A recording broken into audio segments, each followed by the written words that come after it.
Welcome to the Emerge Leadership Connection, the podcast that gives you the keys to unlock your heroic potential, develop into a legendary leader, and emerge into who you are meant to be. On today's episode, we have a conversation with Jesse Harless and discuss the first addiction we all face, where the opioid crisis began and some of its effects, what goes through the mind when you're facing federal felonies, warning signs of addictive personalities, and tools to overcome addictions, both for yourself and those you lead. I'm your host, Cody Dakota, founder of the Leadership Guide and finalist for the Extraordinarian Award for coaches with ideas that can change people, businesses, and the world for the better, for my ideas on leadership. Stay tuned to the end of the episode to discover how to join the League of Legendary Leaders, an association of leaders with the goal to raise $100,000 monthly to support nonprofit causes which are currently looking to impact the world and make it better for future generations. Now, on to the show.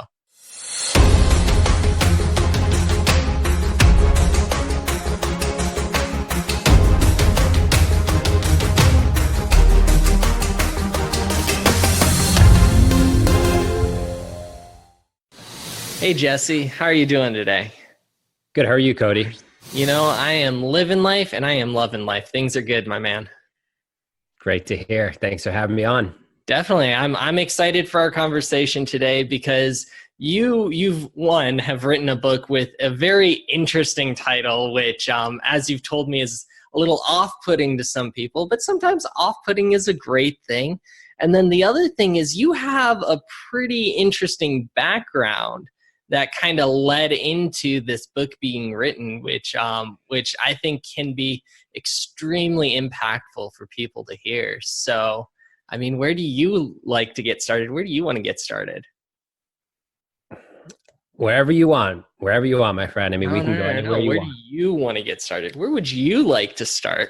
Well, if you want me to give you the back history a little bit, that might be helpful to some listeners who maybe have had someone they know who has struggled with addiction, or maybe themselves have struggled with addiction. So I can kind of start there if you'd like. Sure. Let's do that. Yeah. So essentially, just to give you the background, I won't go too deep, but I'll just tell you that let's story, go deep. Let's go deep. Yeah. All right. Well, in that case, so the reality is like I came out of the womb and I was already addicted to sucking my thumb. And a lot of people will say, "Wow, well, I was too." So I relate there. And I was sucking my thumb every day, and I did that. The problem is I did that. So I came out of the womb sucking my thumb, and I was sucking my thumb all the time. And at 5 years old, there's an event that did happen that was a real significant moment in my life. My father he fought in Vietnam, and he got addicted to heroin. So it was about 20% of soldiers that get addicted to heroin. He was one of them. Wow. So that happened while he was in Vietnam. Mm-hmm. So was it, and just because I'm curious about this, is it because there was an easier access over there as opposed to anywhere else? So it just, because the supply is easier to obtain there, the chances of succumbing to the addiction is a lot easier there? Yeah, that's what people were doing. It was not uncommon. So it was like the group, like if a group was, here smoking cigarettes and there was 20 people all smoking cigarettes, you'd probably have 20 people smoking, cigarettes. Yeah. And they just happened to be doing heroin. And so, that was not abnormal. And so he was part of the 20, but the key is when he left, only 5% stayed addicted when they came back home, which is a really fascinating study. Really? That seems exceptionally low to me.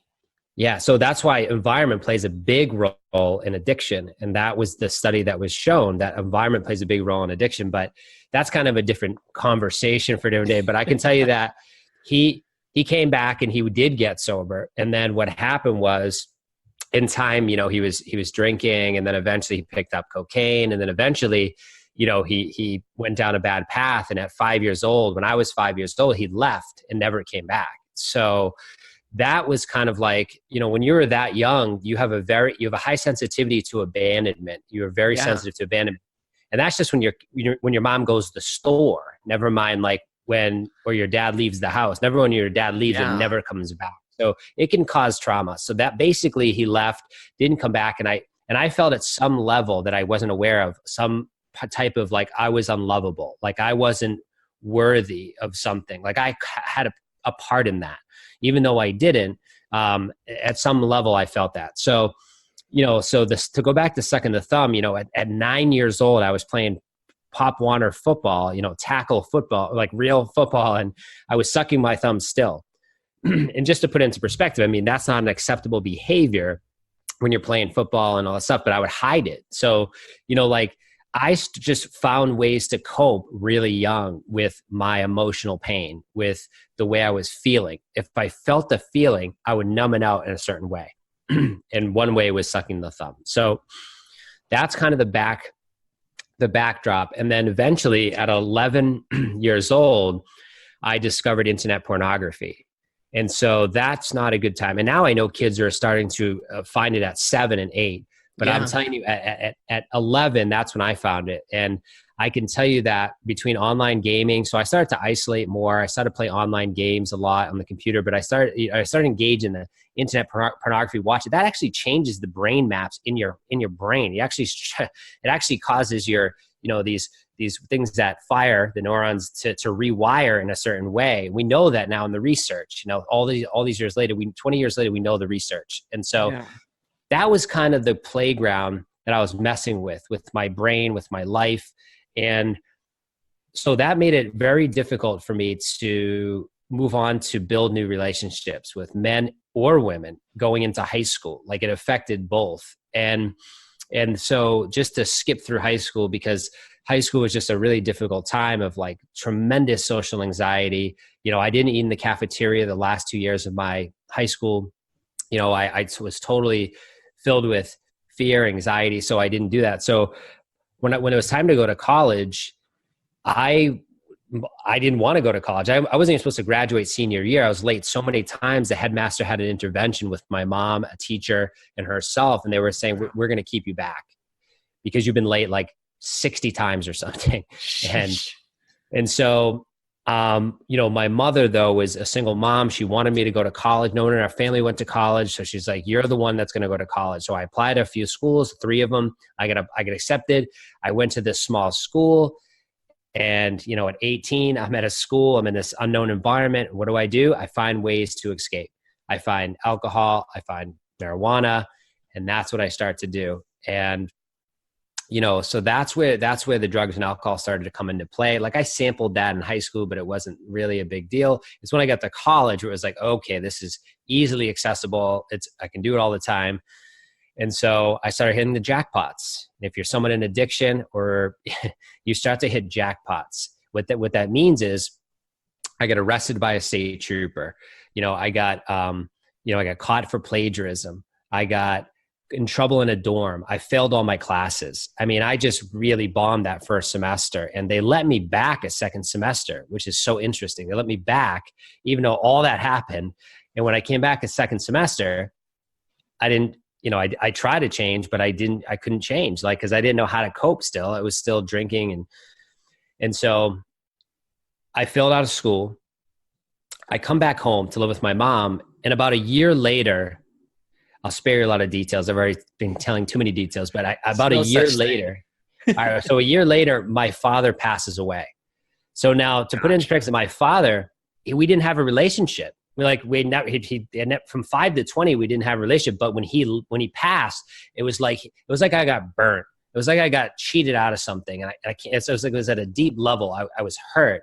And again, I wasn't aware of this. I just felt this deep pain that and what I did as a response was I turned to hard drugs. I turned to cocaine. His drug of choice became my drug of choice.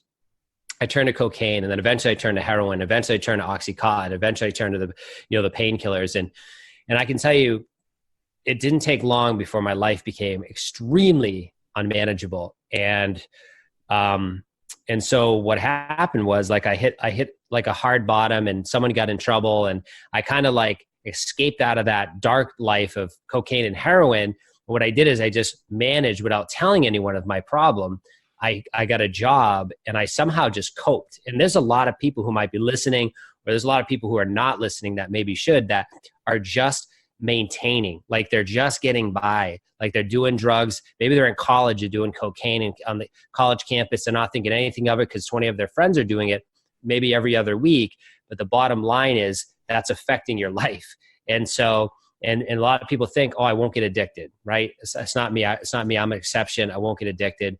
And so, I was prone to addiction, you could say, in some ways. My father was addiction, but even if you're not, you're playing with fire. And so I ended up, getting a job, not telling anyone of my problem. And eventually I got arrested. And when I got arrested, I didn't tell anyone. I managed not to tell anyone. And this was a big arrest. This wasn't a small arrest. This was a serious arrest. I found a way to order prescription. So I was addicted to pain pills. And this is in 2004. Okay. So I was addicted to Oxycontin, hydrocodone, all these things, which today are killing tons of people in this opioid crisis, which started during these times. 2001, 2002, the times that I was addicted is where this mess started, where these big pharmaceutical companies were pushing this, sell it. And so and I'm not saying I was a part of that, but I was almost indirectly. And so I found a way to order pills. It got me in a lot of trouble. I got arrested. And what happened is they let me go. And so I didn't tell anyone. And my friend at the time who I was working with, he said, let's go to Florida.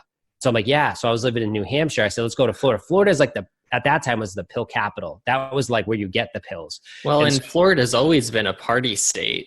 Yeah. Florida, it's just not a great place if you're trying to get sober. So no. They do have recovery, but I'm saying at the time, and my motives was not to get sober. So I escaped to Florida, and for 10 months, I tried to manage my addiction. And I can tell you, I didn't do a great job. And it was only a matter of time before I picked up cocaine again. And I was doing, synthetic opioids daily and drinking. And I hit a hard bottom, a near-death experience. I literally came as close as I've ever come to dying. I didn't die. And I came back to New Hampshire because I was holding 2 jobs, by the way. I was holding 2 jobs while I had these addictions. And so I came back to New Hampshire. Within 2 weeks, I got a call from some agents, and these weren't State Farm agents, these were, federal agents. And they told me, hey, we have a federal warrant for your arrest. Don't go anywhere. And so on December 22nd, 2005, I was arrested with federal felonies, and life got really fast. And so at that point, and I'll kind of stop here and see where you want to take this. But from that point, when I get arrested, that's when like I woke up, like, whoa, what just happened the last 4 years of my life? And that's when the turnaround started to happen. That's when the turnaround for me started to happen, where I had to literally change everything but my name. Like I had to change it all. And it started at 22 years old.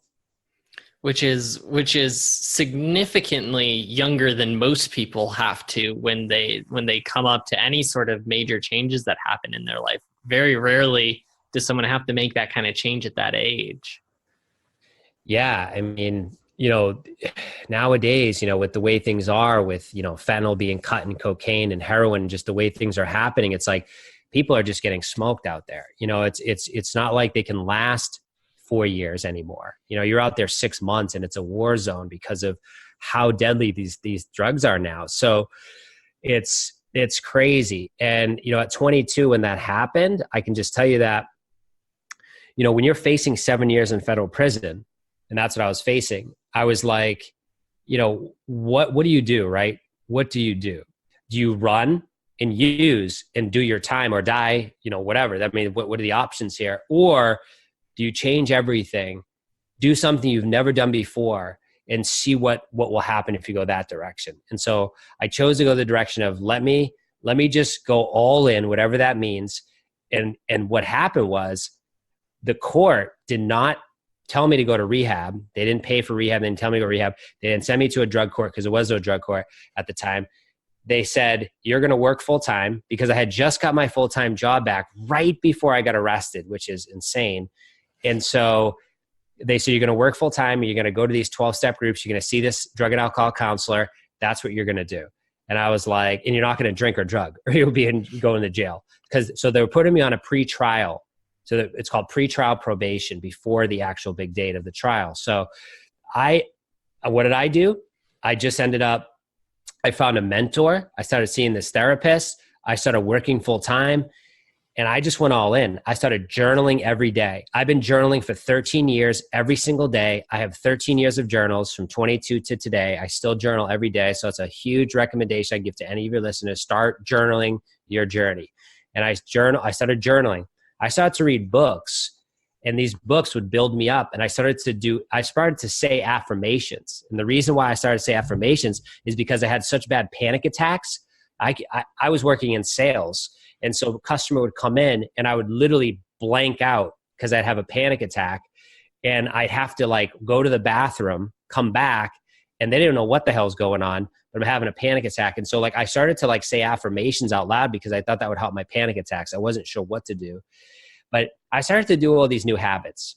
And so, I started to focus on my recovery every day. I'm like, what is recovery? Like, I just knew that I couldn't do drugs and alcohol. So I'm like, so I had to figure this thing out. I started focusing on my recovery day, and I started doing this every day. What happened was, doing this every day, eventually I had to go to 12-step groups. And so by combining all these things together, I had this like way of just getting by, but like feeling like I'm doing okay. Like I'm getting by. And like what was hanging over my head was all this prison time. So I would meet with my court-appointed lawyer. I couldn't even afford a lawyer. So I had a court-appointed lawyer. And basically he would say like, this is how much time they want you to do.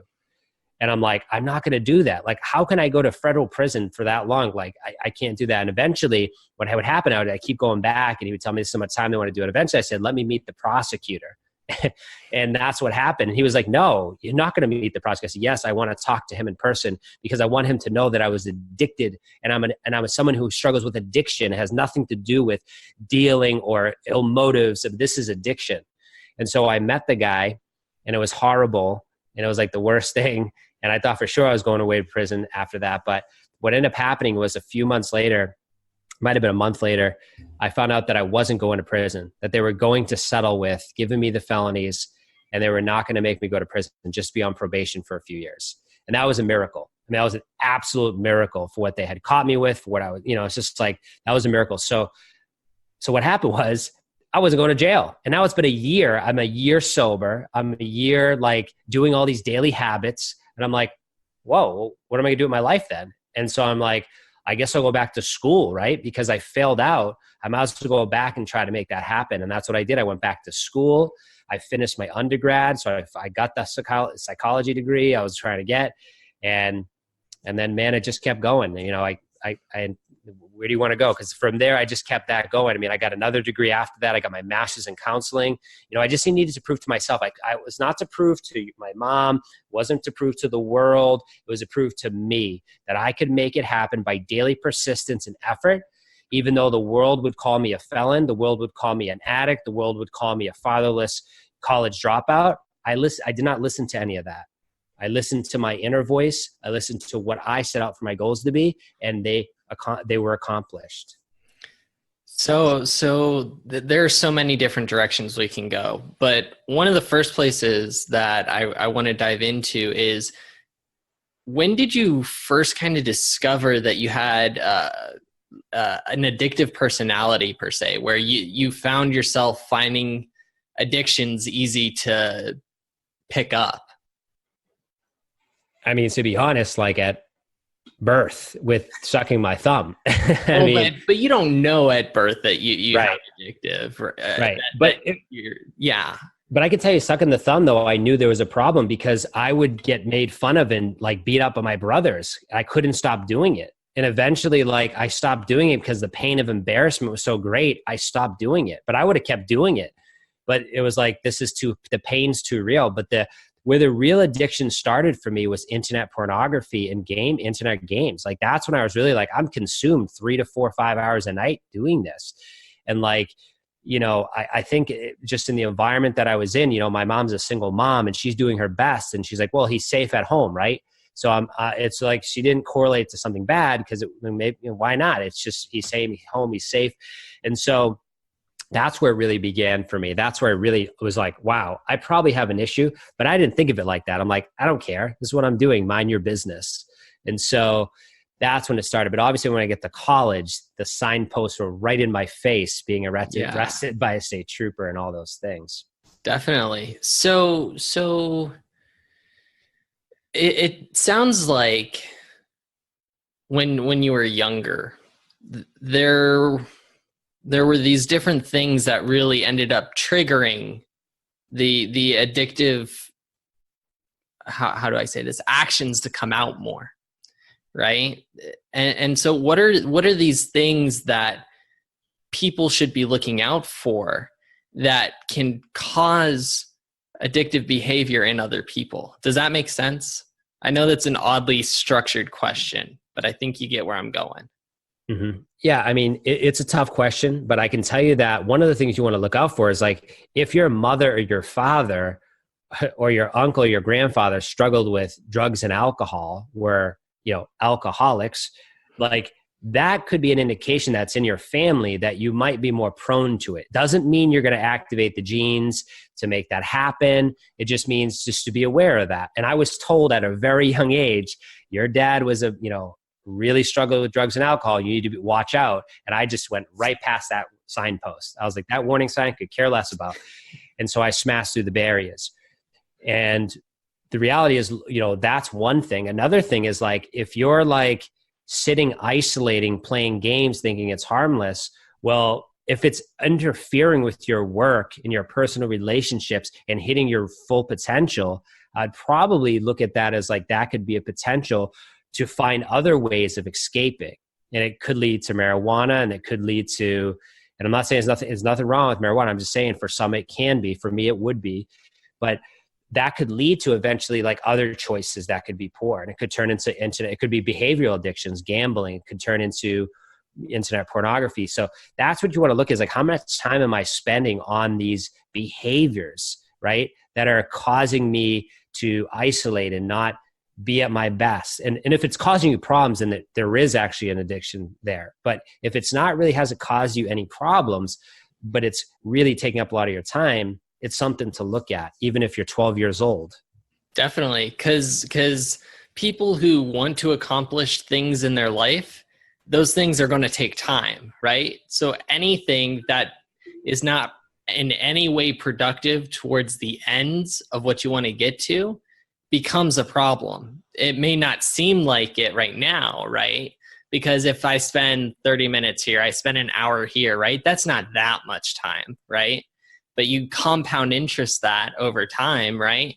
Well, in a week, that's 7 hours. In a month, right, that's 210 hours. And over a year, that's a lot of time. Right. And you calculate that over a few years, and then you're talking like you've literally lost years off your life. And it's, so it's good to be aware. It's good to be aware.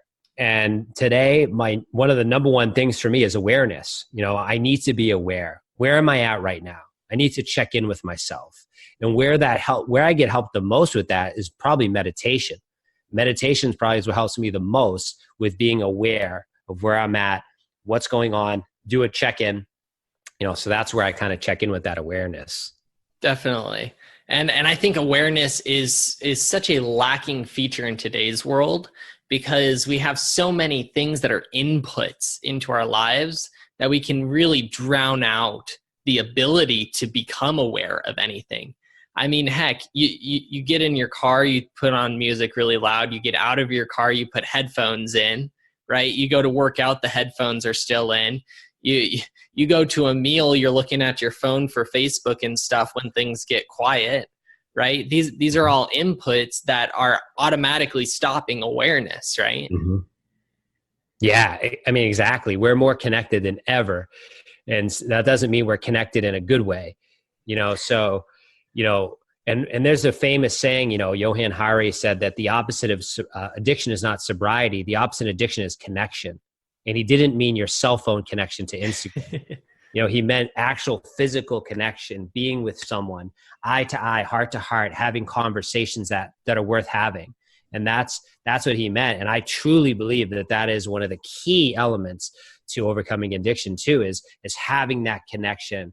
And like, that's what it's been for me. I built really strong relationships throughout my recovery from addiction.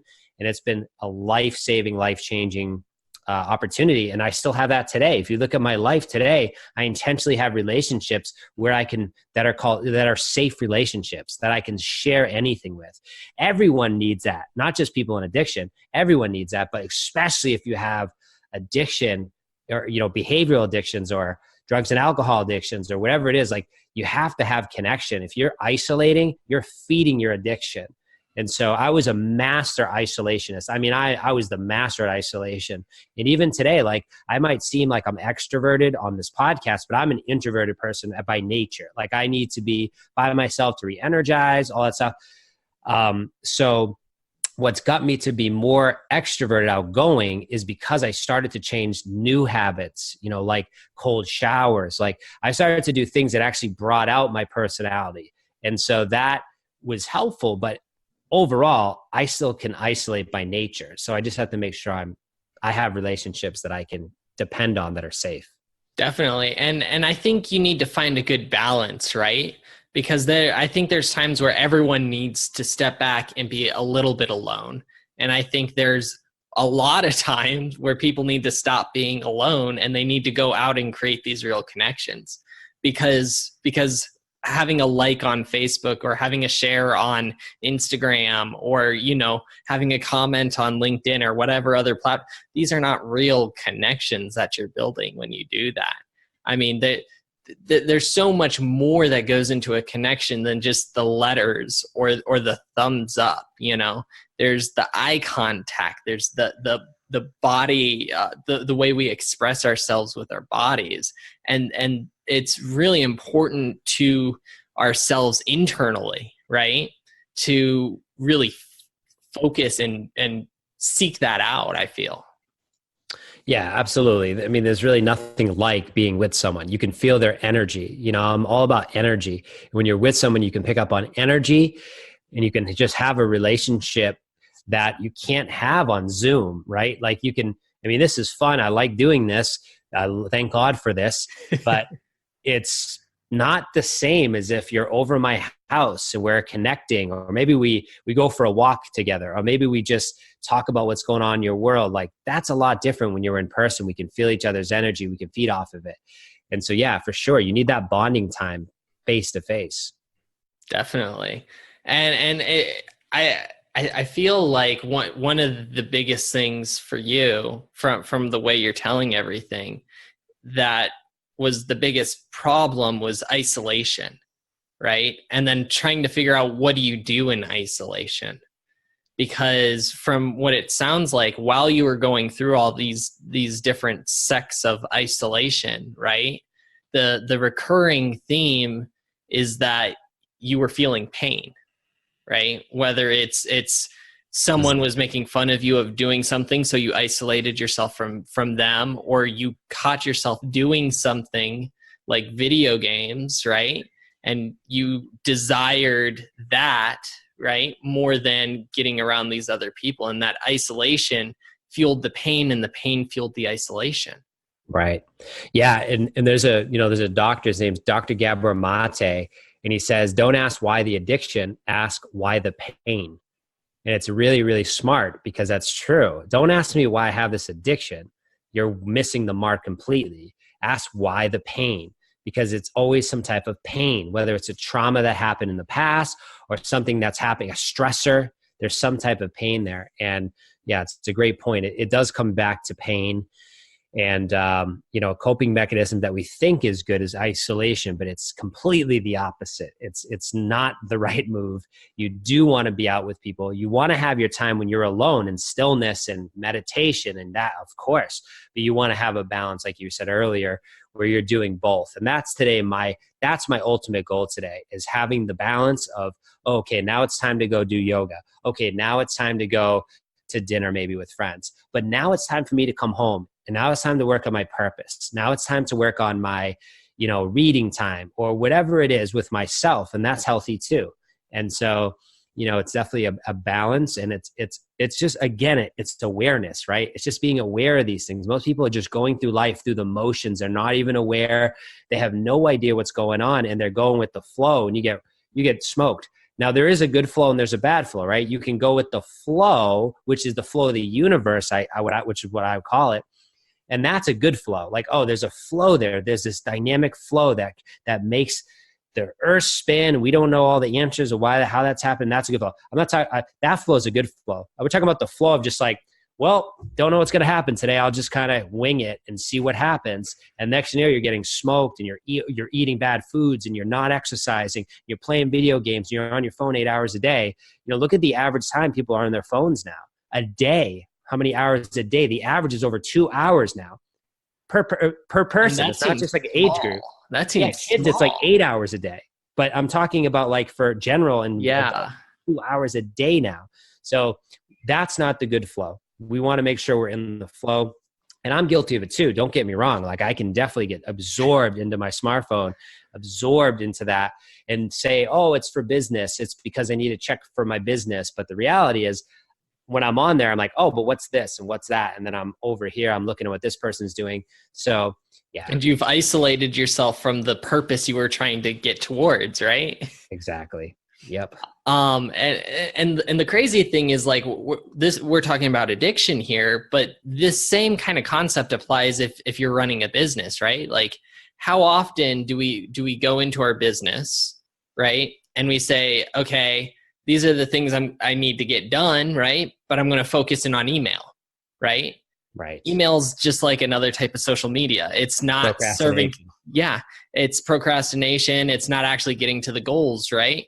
And like, how often do you have people on your team that are not focused on getting work done?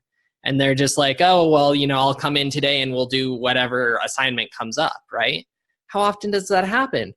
All the time. And then what happens to those businesses? They stagnate, and then eventually they decline, right?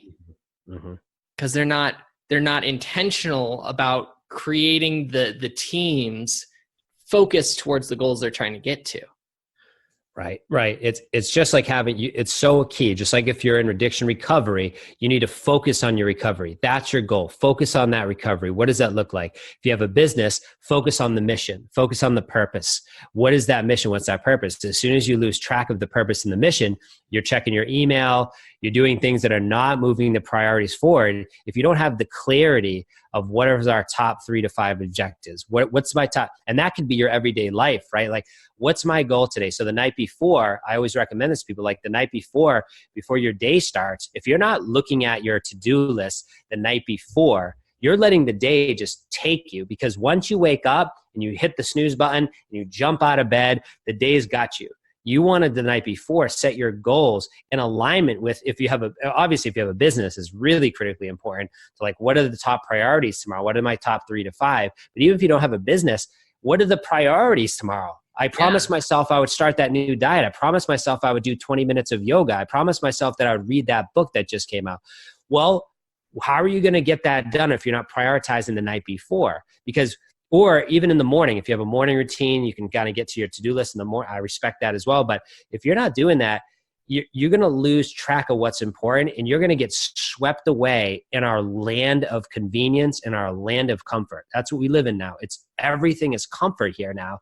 And that's, hence why I wrote a book called Smash Your Comfort Zone with Cold Showers, is because we live in a time of comfort. I get it. I've been there. I lived there too, but it doesn't pay off. It's very destructive. And to me, it could even be life-threatening, to stay in that place for too long. Nothing grows in a comfort zone. You hear that. Literally everything you want is on the other side of your comfort zone. It's on the other side of fear. That's where everything lies. The unknown is a good thing, like looking towards that. But if you need to have a plan to start out with, and if you're not sure what that is, that's where you really want to start, is like, hey, what do I really want to accomplish? Let's not even say this year. What do I want to accomplish this month?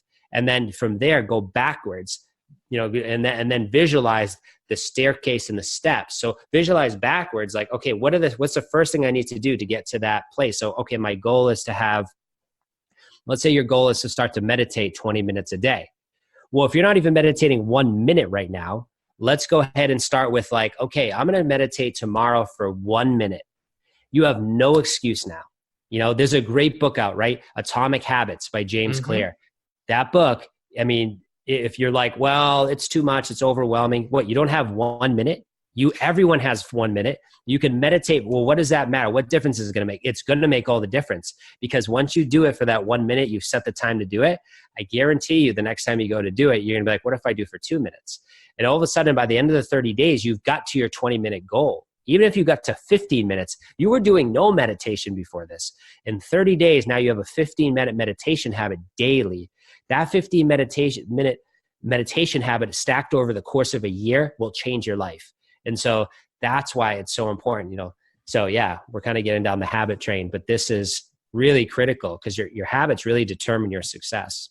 Definitely. And not just your habits, but the habits of those around you, right? Because your habits have a tendency to rub off on those around you, and those around you, their habits have a tendency to rub off on you, right?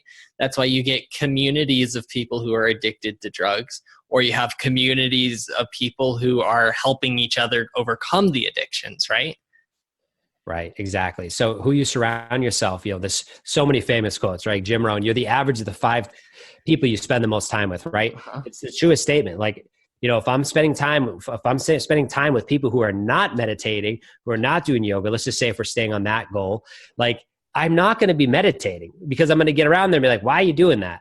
Why would you do that? Like, you need to get around people that are like, oh, I'm meditating an hour a day. Like, whoa, holy moly. Okay. I got to really step it up, or at least now I have something to aspire to. So that's what I try to surround myself today with, those type of people that are like, oh, hey, I'm going to run a half marathon. They're like, oh, I'm going to run an ultra marathon. Like, holy moly. Like, so that's what I like to be around, is people that are like getting me uncomfortable, because I'm like, whoa, like I want to learn from these people. So that's what I try to do, is surround myself with people that inspire me to set bigger goals. And that's what I recommend for anyone. Just, you know, you can find those people. It's never been easier now in the history of our world to find people who are doing this. Go to the meetup, go to the meetup.com and find groups that are, you know, oh, I want to learn more about this Tony Robbins guy. There's meetup groups for that. Oh, I want to learn more about astrology. There's meetup groups for that. So nowadays you can find these groups, you can find that stuff. So, you know, there is hope. Oh yeah, definitely. And I mean, like, one of the certifications I'm working on right now is with a group called Optimize. Their whole philosophy is, how do you increase your levels of optimization in life so you can be a peak performer in your life? And one of the things we have to do at the end of our certification is we have to run a Spartan race, right? Mm-hmm. And I'm like I'd never even really gotten into what our Spartan race is till this year. And when I heard that, I'm like, well, you know what? I'm just going to go all in with this whole Spartan thing, because there are people in this community that are doing that. Let's do it, right? So, and even though that's not until December for that specific one I have to do, I'm going to do 2 before that one. Mm-hmm. I've got one, it's actually in a month from today, actually, I think. That I'm prepping for. And it, like, this is stuff that I have not prepared for. It, like, I made the decision earlier this month, right? Which was about 3 weeks ago now-ish, right? Mm-hmm. Not quite, but I made the decision that I'm going to go for this, and I'm nowhere near prepared because I haven't done any major physical activity since college. To my detriment. But these people, this community that I've surrounded myself with, they're pushing themselves to excel at a higher level, which makes me want to do the same thing. Exactly. You got to get out of your comfort zone. You know, like, I ran a marathon in 2017. I grew up with asthma. I'm not a runner. I look like a runner. I'm not a runner. I never ran. I don't like running. And I signed up for the marathon. Why? Because I knew I had to train. I didn't have a choice. I would have to run 4 days a week, no matter what. And guess what? I did it. I got the marathon done. It would have never happened, but I had put it in advance. I told other people I was going to do it. And I told I had 2 people to stay accountable to that were running it with me. So that was the key, is I had that accountability.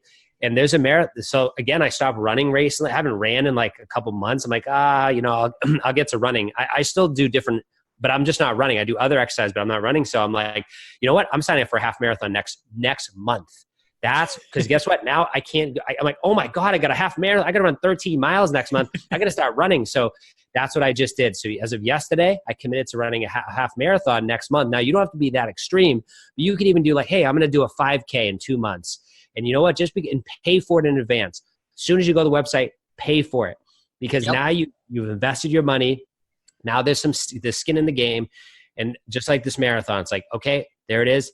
Skin's in the game. I asked some people to run it with me, whether they do or not. Last time I signed up for this half marathon, I had someone say, yep, I'm going to do it. And they paid for it and never ran it. Came race day, they weren't there. I was, and I finished the race by myself. So I'll still show up because I'm doing it for me. End of the day, I'm not doing it for them. I'm doing it for myself.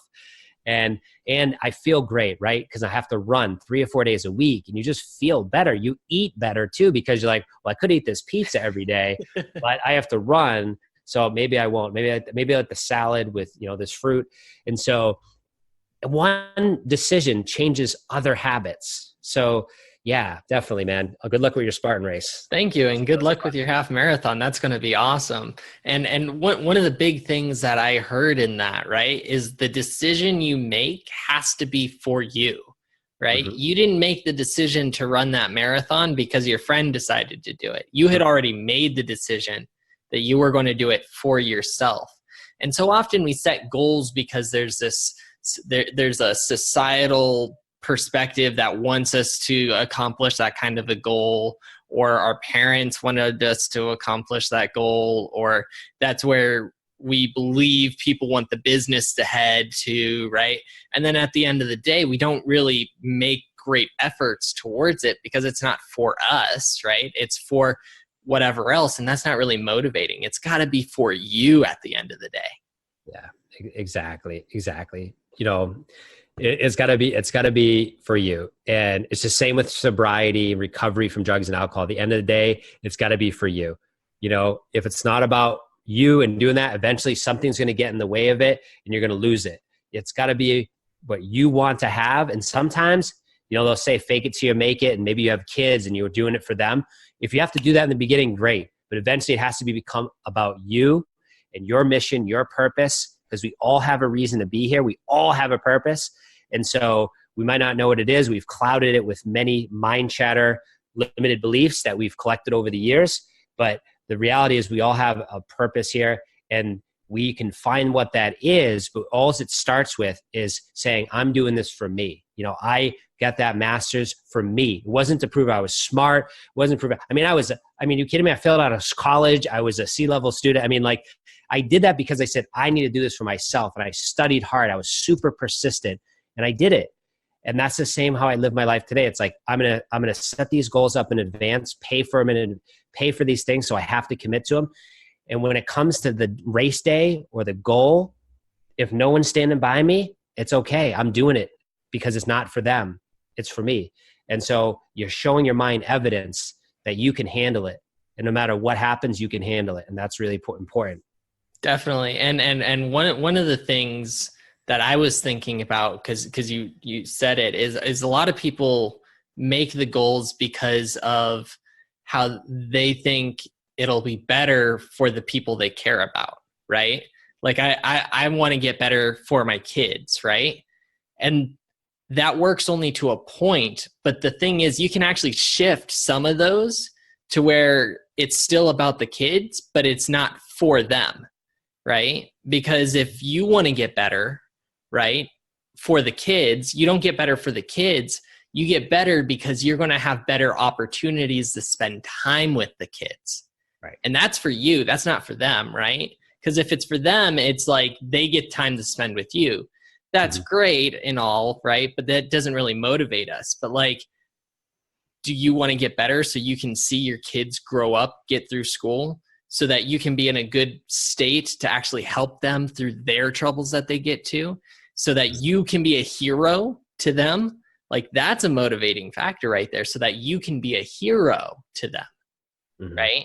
And a lot of times these things we try and put off to other things we can very easily make a slight adjustment to make it for ourselves. Absolutely. Yep. Completely agree. So tell me about, well, actually, I was going to ask about that. I'm going to get back to that question. So I work with leaders, and one of the things that happens with leaders is sometimes we see challenges happening, not necessarily with ourselves, but with those that we are leading, right? And so say that we're seeing someone who's going through an addiction, or we see someone who's really isolated themselves, right? What are things that someone who's a leader can do to try and help that person? And at the end of the day, right, the person has to make the changes on their own for themselves, right?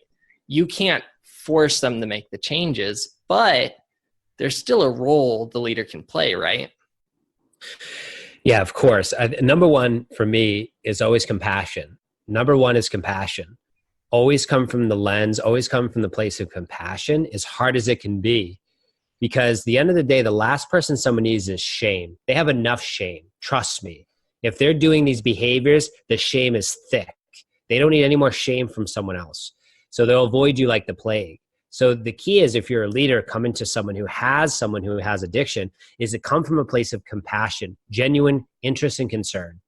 And if you do that in that manner, then when you approach that person, more than likely they may have a conversation with you. But if you're coming from a place of judgment, coming from a place of you need to change your habits, you need to do this, they're going to shut you off, because the world is doing that to them, and they're not going to respond to that. So come from a place of compassion.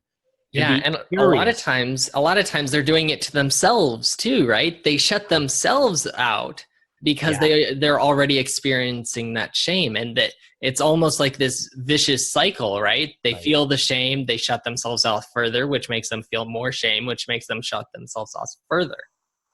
Exactly. So come to them with a place of compassion and genuine curiosity. Hey, how's everything going in your world? And wait to respond. Don't say anything.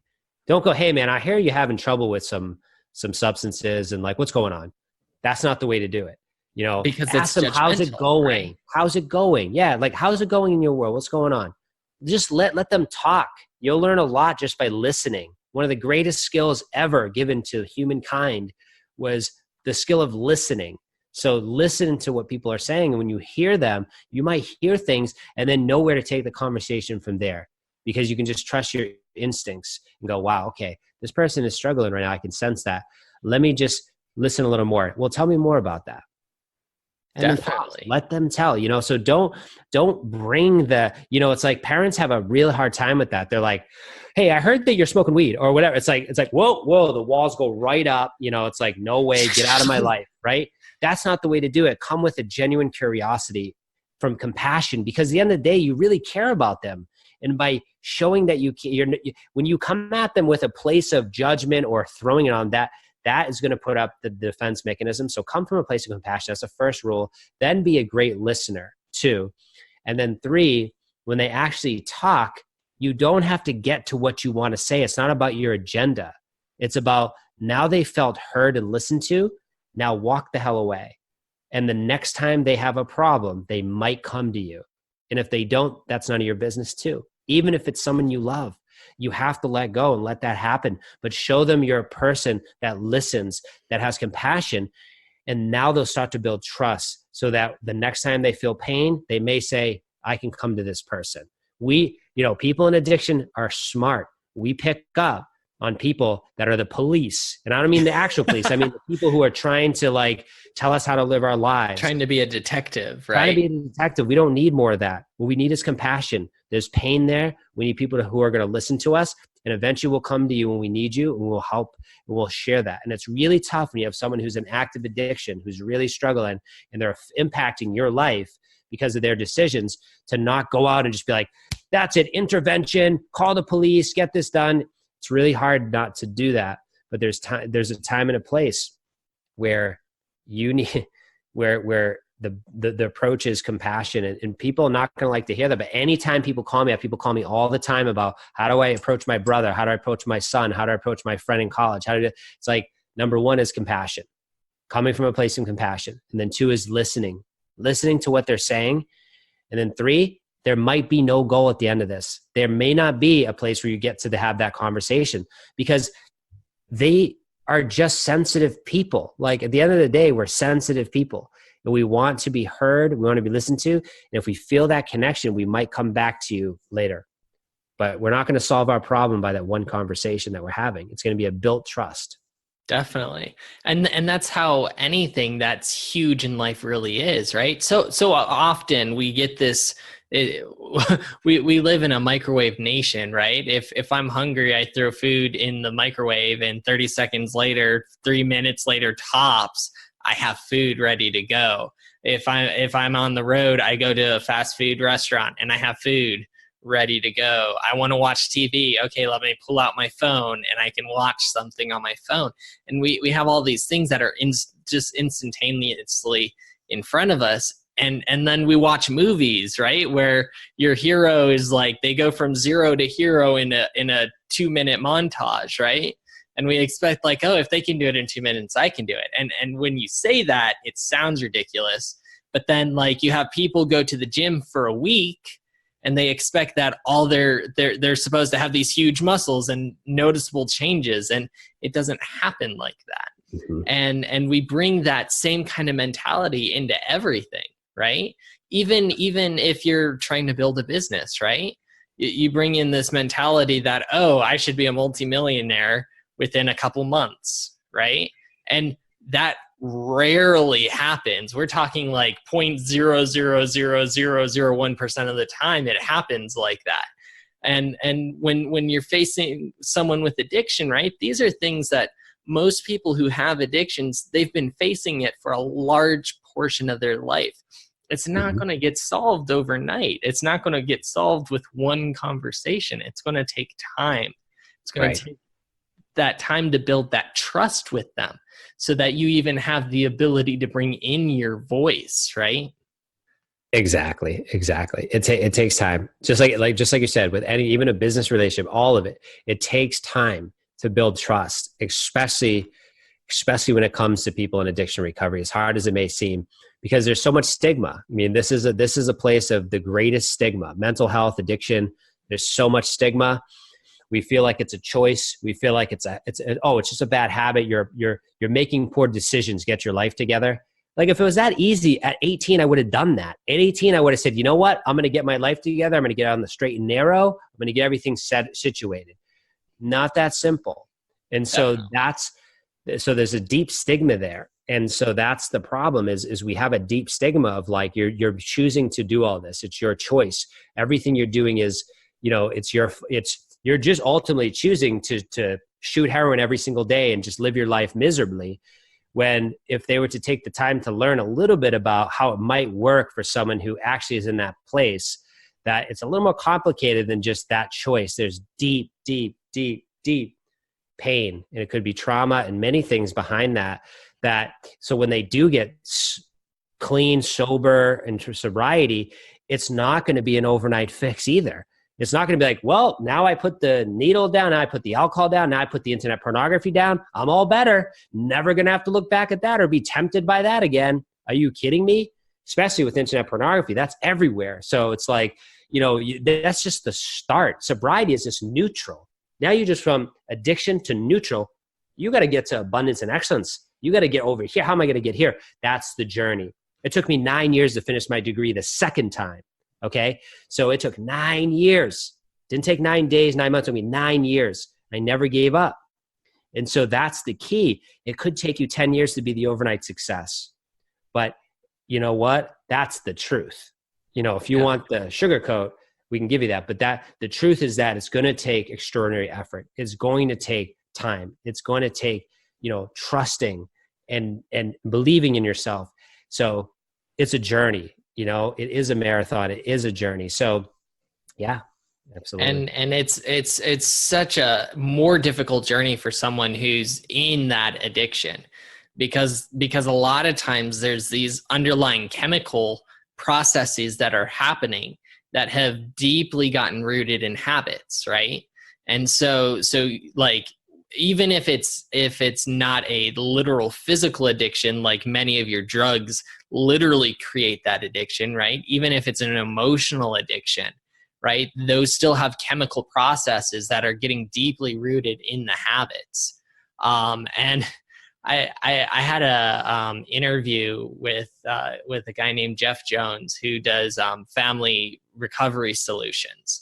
I know Jeff. Okay, Jeff's awesome guy, so I'm Yeah. happy you know him. And he was talking. I remember one of the quotes. He was saying how a lot of people say like, "Oh, I'm just going to send Joey off to the center to get healed, and 60 days later he's going to come back and everything's going to be okay." And then that's not what really happens usually, right? Exactly. It's a lifelong journey. No one wants to hear that, but it's a lifelong journey. Yeah, it's not, you don't go for 28 days and all of a sudden you're like, here we go. Like, I'm good. I'm going to get my life in order. I'm going to go back to school. I'm going to get like, that's not how it works. And, you got to be okay with that. And the person who's in addiction, who is going through that, needs mentors and needs people to show him and tell him that, like, hey, this is going to take time. This is a journey. We'll come along with you. This is not like, all right, now get your act together, because now you're back in the real world in 28 days. And it's like, that's not enough time. I need like 18 months. So, the reality today is it's spin dry, throw them out, throw her out, and then you're back in the world. And that's not a great thing. So we have a broken system, obviously, that needs to be addressed, but that's some of the work I'm trying to do today. And a lot of people that I know are trying to address that. But at the same time, it is a journey and it takes time, and it's okay. And the good news is it's okay. It's fine, because all that stuff you're going through is what it's doing. It's like putting, it's like a sword being made. It's just getting stronger and stronger and stronger. And you're building more resilience to the point where by the time you say, hey, you know what? I'm going to go back to school, or, hey, I'm going to start this business. You've already went through hell. Nothing can stop you. The reality is I've already fought all my hardest battles. Okay. I've already fought the hard battles. So being an entrepreneur today, I face stress and all these things, but it was nothing like it was. So I'm able to be resilient. So that's a trait of a entrepreneur in recovery in a lot of ways. I've already been through. That's why I call my business Entrepreneurs in Recovery, is because I've been through all that heat and fire. So now as an entrepreneur, I can handle a lot of that stress because I have self-care practices in place to deal with it, because I had no choice. I didn't do my self-care. It's not like, hey, you do yoga, meditation, and go to these groups and like get all this wisdom because I'm just like bored this weekend. It was because it was life and death. It was because I had to learn it. And now I'm actually, it's my life got so good by doing that people who are not in addiction recovery are like, hey, I want to learn from this guy, because it's like, wow, everyone needs that. Everyone needs some self-care. Everyone needs some of that. And so, yeah, so there you go.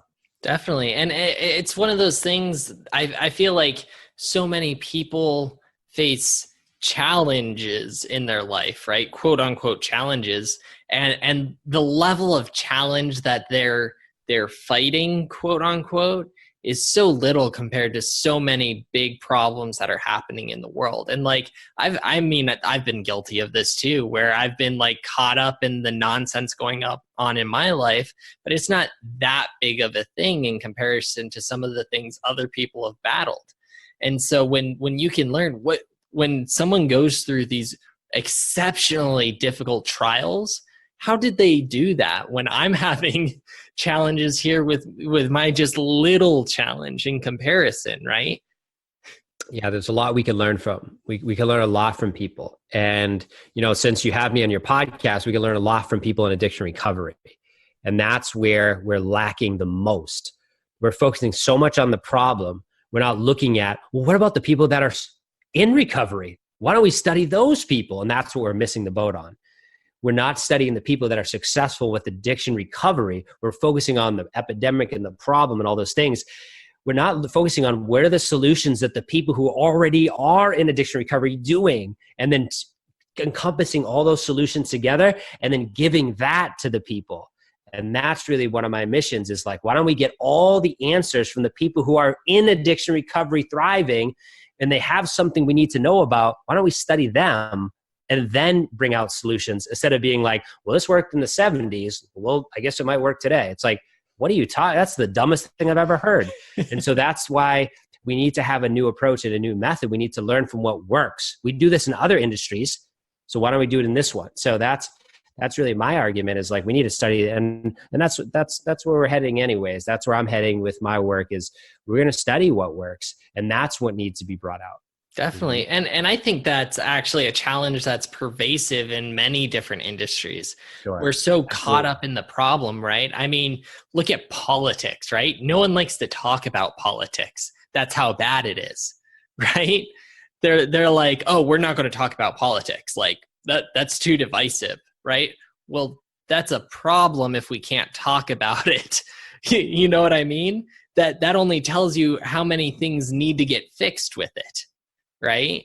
And if we're not actually looking at what are the good things that are happening or worse, there are no good things happening, that's where real problems are, and that's just politics. But I mean, how often do we just focus on the problems in parents or the problems in marriage or the problems in business or just problems in general, right? Our news is completely focused on problems, right?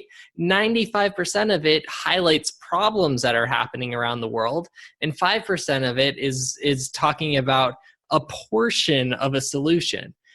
And they don't even dive into the solution. They're just all like, oh, here's the solution. Okay, it's gone, right? Like, now back to the breaking story of this terrible thing happening in the world. Like, right. It's so pervasive that we're focusing only on the problems. We need to focus on how do we overcome the problems. Right. Yeah, that's a rabbit hole we could go down, but yeah, that's true. Yes, it is. We need to focus on the solutions, but that's definitely a place. Yeah, that's a rabbit hole, a deep one.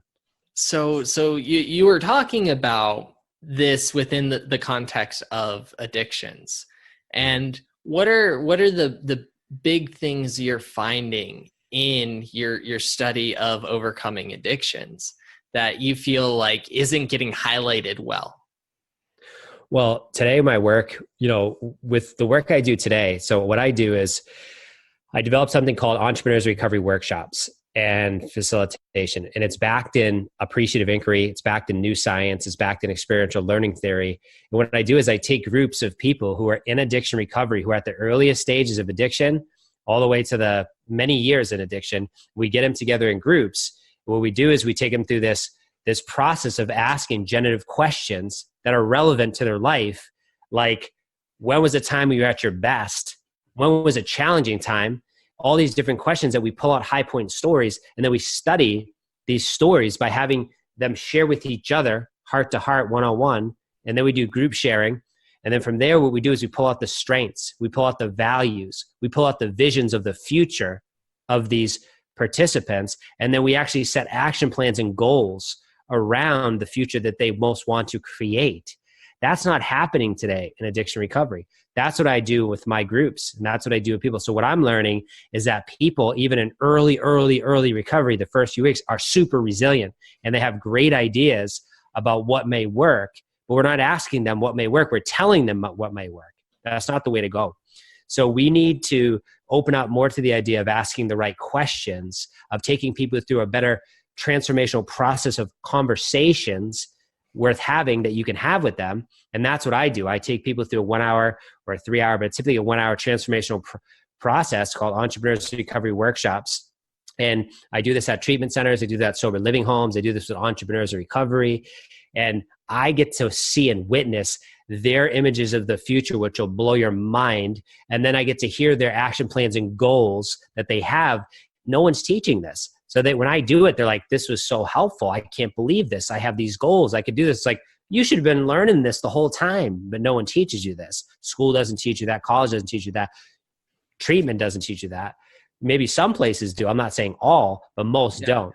And so that's what I do in my work today. Is what I've discovered is that by taking people through empowering conversations that they can have together, one-on-one pair sharing, heart to heart, group sharing, large group sharing, these conversations that are like choreographed conversations in groups in a circle, you can learn a lot about people and addiction recovery. You know, you don't have to go read a book. You can just take someone through this group and be like, wow, they're super resilient. They have strengths. They have inner resources. You can't give away something to someone that they already have. We're trying to give people something they already have. And so that's what we need to teach them, that they already have that, and then use those inner resources to then build a life. Because when you're in addiction recovery, you don't get to stay in the bubble of treatment for more than 28 days. Now, if you're lucky enough to stay in a extended sober living, you're lucky. Most people don't. 90% of people don't even find treatment. 90%. Think of if we have cancer. People have cancer if 90% of people couldn't find treatment. Never would happen. But because of where we are today, 93% of people ages 18 to 24 don't find treatment for addiction. 7% of that age group. What's wrong, right? So there's something broken.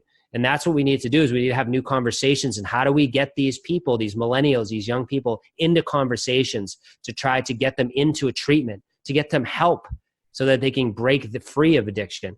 And that's really where we're at. That's what the work I'm doing today is, how do we do that? And I do that with my groups, and I'm trying to bring that into more treatment centers. And that's what I'm trying to do, is making more conversations with the people that are actually facing the addictions. Definitely. So some of the big highlights that I got in there is one, not just people facing addiction, but people in general already have strengths, right? Yeah. And we don't have to give them strengths. A lot of times they already have them. And one of the ones with addiction specifically that is commonly found, it seems, is resilience, right? Because they need to have that resilience in order to survive, right? Right. Yeah. My first group, so my workshops that I do, Entrepreneurs Recovery Workshops, my first group is called Building Resilience and Recovery. That's the name of my first workshop, Building Resilience and Recovery. And so that's what we do. We tap into stories of resilience, because in the stories, if you're in addiction recovery, you're resilient. If you're in addiction and you got through it and you're sitting in a treatment center, or you're in a sober living home, or you're 10 years into recovery, you're a resilient person, because you had to go through a lot of trials to get there. So we can study that. We can study the resilience, and then we can pull out, obviously, there's strengths. If you have resilience, there's strengths. So you can pull out strengths. Not, resilience, of course, is one, but you can pull out other strengths that people have. And those strengths they can leverage when life gets hard. Life is going to be hard. It's going to challenge you. Right? It's not about comfort and convenience. That's what got you in the mess to begin with. You have to get out of the comfort. So when that happens and stuff gets really uncomfortable and you can't escape anymore, you got to find a new coping tool. That's when you leverage your own inner strength and resources, and then you leverage out to other people and you connect. And that's what I teach in the groups. It's not about just, you have these inner resources, but then use those to connect to people, give those gifts to other people. Help others, serve others, do that. And then set actions and goals around what your ultimate mission is that you want to accomplish. Maybe it is to just become a chef, which is amazing. Maybe it is just to become a PGA golfer. And I'm just saying but the bottom line is, like, you can start to set goals, and you can do that right away, right when you're in early sobriety. And that's what I teach people. Don't wait a year to set goals. Are you kidding me? This is life and death. Start setting goals day 3 and say, oh, tomorrow, here's my goals. I wrote them out. Tomorrow, I have to get up. I got to shower. I got to brush my teeth. I got to go to treatment. I got to call my mentor. I got to call my sponsor. Those are the goals I'm talking about. And then eventually, when you leave treatment and you go into the next phase, what are your new goals? Okay, I need to call my sponsor. I need to go to work. Those are goals, though. And then eventually, guess what? A year later, you're like, all right, I got to go to my job. I got to work hard. I want to get that new position. And then in time, what are the new goals, right? Oh, I want to go back to school. I want to chase my dreams. I want to talk to Entrepreneurs Recovery. Bam. Now you're on, you set the tone with those small habits of action planning, and it's stacked and multiplied. Small changes over time equal colossal change. So you have that opportunity when you start setting goals. And you asked me what I do and what I teach. That's what I teach. Start setting goals now, even if they're little goals. Those goals are going to be huge come 5 years from now. Definitely. And that has so much power in all of life, right? And you see how much power it has within the world of addiction, just because addiction itself is such a difficult thing to overcome, right? But when you start doing those little things over and over and over again, and then you get a little bit better and a little bit better and a little bit better, all of a sudden you've overcome one of the most difficult things to face in the world. Absolutely. Absolutely. So tell me about your book. Okay. Yeah. So the book that I wrote that came out in November is called Smash Your Comfort Zone with Cold Showers. Which sounds terrible to me because I like really warm showers. Yeah. Yeah. Well, so the subtitle is How to Boost Your Energy, How to Defeat Your Anxiety, and How to Overcome Unwanted Habits. Okay. The reason I made that subtitle is because that's what happened to me. And that's what happened to the people that I said, hey, take cold showers for 30 days. Whether they were 17 years old or literally 79 years old. That was the ages that I was giving this information to. They had these experiences. So what really sparked the book, I'll just make this quick. What sparked the book was that I dealt with social anxiety. I alluded to that in my addiction story. I alluded to that even in recovery. I had addiction. Even 10 years of recovery from addiction, I still was facing social anxiety. And so it wasn't as bad as it was, but it was there and it was keeping me from definitely living my best life. Even though I had accomplished a lot, it was still there and it was really troublesome that I still had it. So my friend who's very intuitive came into my house and said, you need to take cold showers. And I'm like, there's no way I'm taking cold showers. It's December, New Hampshire, not going to happen. My roommate at the time, it was Destiny. He ran upstairs, turned the water cold. I ran up there. I'm like, he's not really doing this. And I felt the water was freezing. And I walked away. He took the cold shower and I said, I can't be showing up at my own house. So I turned the shower cold. I ran into the bathroom. Well, I was in the bathroom. I turned the shower cold. I played the music. I jumped in. Now I had no idea how to do the cold shower. I'd never done one before. In my book, I tell you how to take the straight cold shower, but I didn't have a book. So I just jumped in. I hit me in the face. It was super, I lost my breath, but I stayed in for the 5 minutes. I came out, I was red, but here's what happened. 2 hours later, I went to a meeting I'd always gone to, and something was different. What was different was there was no anxiety this time. And I was like, this is impossible. Like I was like a human experiment. Like I went to school for psychology. I got my counseling degree. I was like using it on myself. And now and I still had the anxiety and I was like, and now I take the shower that's cold and I don't have it. I'm like, how is that possible? So I did the showers for 30 days. I did it through Christmas. I did it through New Year's. And at the end of the 30 days, not only did I feel incredible, I was like, my anxiety has reduced so much. What else can be possible if I just keep doing these things? So I never stopped. I ended up winning a trip to Switzerland because I was just really doing well at work. I took cold showers in Switzerland. I just didn't stop. And you know what happened? My anxiety, not only did it reduce down to the bare minimum, I started taking big risks. I started to smash my comfort zone, literally. I ended up signing up to go to this entrepreneur conference. I wasn't an entrepreneur, but I went there and I got, the seed planted about entrepreneurship. And then what happened? I ended up going to their conference. And guess what I did? I signed up to run for a marathon. And then what I do, I quit caffeine. And then it just kept going. I'm like, what else can I do to smash my comfort zone? And eventually by the time 2017 came around in March, someone said to me, hey, who are you? And I was like, well, I'm me and I take cold showers. And they were like, why do you take cold showers? I was like, well, it helped me overcome anxiety, social anxiety. It helped me. And so they're like, wait a minute, what? Like, why don't you write a book about that? And I'm like, no, I don't want to write a book about that. and then by the time I was leaving that conference, I'm like, you know what? I'm going to write a book about this. In 3 months, I wrote a book about it. And guess what? After 3 months of writing the book, then your perfectionism and fear kicks in. And I was like, well, hold on. It needs to be perfect. So then I ended up talking to this cold shower expert, literally, Dr. Alexa Fleckenstein, who's from Germany, who wrote the book. She literally wrote the book that talks about the healing powers of water. And I met her in Boston. And I had all the reason to release my book now. And I was like, well, no, hold on. And then I had an opportunity to publish the book.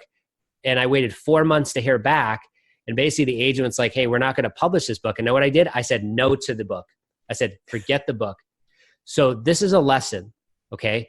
My book, I started in April of 2017, and I let it go in December or January of 2018, and I never picked it up again until August of 2018. Why? Because of perfection and fear.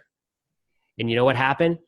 In August, I got back around that person that asked me about the book in March of 2017, and she said, hey, where's your book? I thought you were going to write a book on cold showers. And it hit me at the deepest gut level. It literally hit me right in the gut. I'm like, oh, you're right. I said I would do something and I didn't follow through. And you know what? When I left that event from August to November, I edited and wrote every day, and it came out on 11/11/2018. So I stuck to my promise. It's a short book. Oh my God. It's 82 pages, but it's really like 49 pages. And the audiobook is 1 hour and 7 minutes. I mean, you can't get shorter. And like, the book is so short, but I intentionally wrote it like that. It's repetitive at times. I intentionally did that.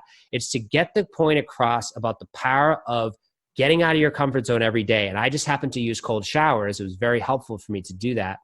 And also, so I don't scare all the listeners away from the cold showers, you don't have to take a straight cold shower. You can literally take a warm shower and end it cold for 30 to 60 seconds, and it's still going to work for you. I just have to take them straight cold because I had a lot of social anxiety problems and I had a lot of goals I need to accomplish. So I still take them straight cold. It's been 3 years and I just keep taking them straight cold, but that's what works for me. And if you get the book, you can see like, oh, okay, this is how I take a straight cold shower, because I tell you how to do it. Definitely. And one, I think that short books are highly underrated, because what I've found is that sometimes the shortest books are some of the most powerful books that are in existence. I mean, I've got my bookshelf right in front of me, and I've got a few that I can name right now that I know are short books that I read within a day that were extremely powerful in their message. Go for No is one of them. It's a fantastic book on sales. Who Moved My Cheese? About what happens when I don't want to ruin that one, but that's a very funny book that people should read. There's another one called Acres of Diamonds. It's like 20, 30 pages, and the message in it is huge. And so sometimes the amount of information isn't the quality of the information. I wanted to throw that out there. Yeah, precisely. And the bottom line is, at the end of the day, I wrote my book. And again, I didn't write it for that person. I didn't write it for the audience. I wrote the book for me. It was my personal goal. Now, the next book I'm writing right now, that goal is not just for me. That book is for people. It is for people in addiction recovery, to teach them how to go from survival to thriving. And so that is true. I am writing it. But this book, it's like, I mean, I did write this for people that I thought of, that I'm like, oh, okay, this book is going to be for people that do struggle. Because if you're struggling and you jump in that cold water, guess what? All the struggles go away quickly. All you're focusing on is your breath. It's very meditative, cold showers. You just focus on your breath as it hits you, and you just feel that cold water. What it does is it actually is obviously releasing chemicals in your brain as well, but you just know that you can only focus on that one thing. You're not worrying about traffic. You're not worrying about, oh God, I got to make sure I get a coffee before. You're just in the moment. And it's so important to sit in that time. Like, to me, it's a sacred place. And people say, well, that's why I'm not taking a cold shower, because that's my sacred space. Well, your sacred space could also be the place that you have the biggest breakthroughs are with your actual physiology. Cold showers changed my physiology completely, and so I'm just saying, you can take your warm shower, end it cold, and do a 30-day cold shower challenge. It can change your life. Definitely. So what would you add into this conversation that you think we should talk about that we haven't talked about yet? I mean, I think we covered a lot of things. I think really the important thing is, like, there is a process to things. Okay. There's things that you can do to have success, and you can follow. Success leaves clues. If you want to be successful, find someone that inspires you and try to have lunch with them. If you can't get to that person, buy their books and their audiobooks, learn and study them, and then go to their conference. You say, well, I can't afford it. Start saving, stop drinking coffee, stop smoking cigarettes, cut back on some habits, and you'll be able to afford it, because it's going to be worth you getting around it, because when you're in that environment, you're in a different state. You make different decisions, and you might make a decision that could alter your life. So start to find people who who have what you want and study them. That's what I did early on. And so now today, I still do that more than ever. And so like, find it. And you might find a method that they have. You might find like some habits that they do that you start to emulate. And all of a sudden, you're doing 2 of these habits. And you're just like, oh my God, my life is slowly starting to change. And that's the biggest advice I give to people is find the people that have what you want and start to study them. Just, buy their books, buy their audios, ask them to lunch, add value to them. And eventually you'll start to realize that they're just a human being that just ended up finding mentors and coaches and different ways to get to where they are. And then you're like, oh, really? And then you can realize you can do the same thing. Definitely. It's so often we put people up on a pedestal, right? They've got it all. It had to have been so easy for them and all these things. One of my mentors, John Maxwell, he's written over 100 books or book derivatives, right? And you're thinking like, wow, he must be an absolute genius to have written over 100 books. And he's a funny guy if you listen to him, because he talks about how he's not really that smart and he hated most of his first books. But what he does every single day is he writes. Every single day he writes a little bit. And because he's just done a little bit of writing every single day, it's gotten better over time. It's become more coherent. He's been able to write longer, and it's become 100 books, which most people would dream of, like not even thinking is possible for them, right? But if you just do those little things every single day, just the little things, right? Before you know it, you've overcome addiction. You've written a book. You've created a business. You've gotten the promotion of your job. You've raised wonderful kids. All those things happen one little piece at a time. Yes. And and I'll just kind of wrap it with this. He has one of my most favorite quotes of all time, which is, you'll never find success unless you change something you do daily. The secret of your success is found in your daily routine. Brilliant. And he's a prime example of that. Yeah, exactly. Because one of his most famous things he talks about is his rule of 5, right? And you can look up, he's got lots of conversations about his rule of 5. You can find it just about anywhere. Podcasts or YouTube. I mean, you don't even have to pay to find it. But he talks about he does 5 things every single day. And they're not like these grandiose things. It's not, I'm writing an entire book today, right? It's just, I'm writing a little bit today. I'm reading a little bit today. I'm storing a little bit of information today. And that's what's led to his huge success. And that's what's led to your success as well, is you've done the little things. You've taken a cold shower every single day. You wrote a little bit every single day. You got around the right people in your life, right? And those people helped you every single day. You got yourself away from the drugs every single day. That's all it is. It's all it is. It's available to anyone. And that's really the end message, as it is available to anyone. My friends, if you knew my friends were heroin addicts, daily heroin addicts, and now they own businesses locally here, successful, hiring people who are in addiction recovery now. So it's possible. And just get around the people that you want to be around, reach out. And, like I said, it is possible. And it's been awesome being on this podcast with you, Cody. Definitely. Thanks. It's been awesome having you. And talking about reaching out, if someone's trying to reach out to you, what are the best ways they can go about doing that? Yeah, I mean, you can reach out you can email me, jesse@jesseharless.com. You can go to my website, jesseharless.com, or you could go to entrepreneursrecovery.com to learn more about that. Or you can go to recoveryfacilitation.com, which is the work I'm now doing in what I was describing on this podcast, Entrepreneurs Recovery Workshops. That's awesome. And Jesse, that's Jesse. Harless is Harless. And we'll have that all in the notes section for you to find. Awesome. Thank you so much, Jesse. Been a wonderful conversation with you. Thanks, Cody. It's been an honor.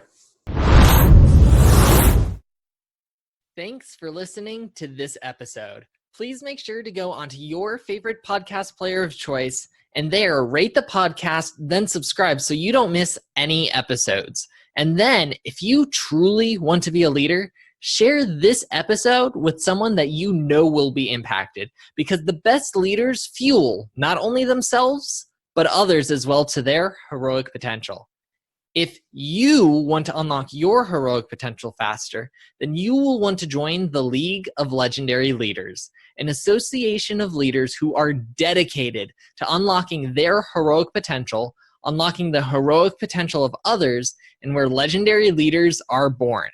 We also have a goal to raise $100,000 monthly to support nonprofits that are actively undertaking causes to impact the future in areas including neurodiversity, character strength, positive psychological research, homelessness, and more.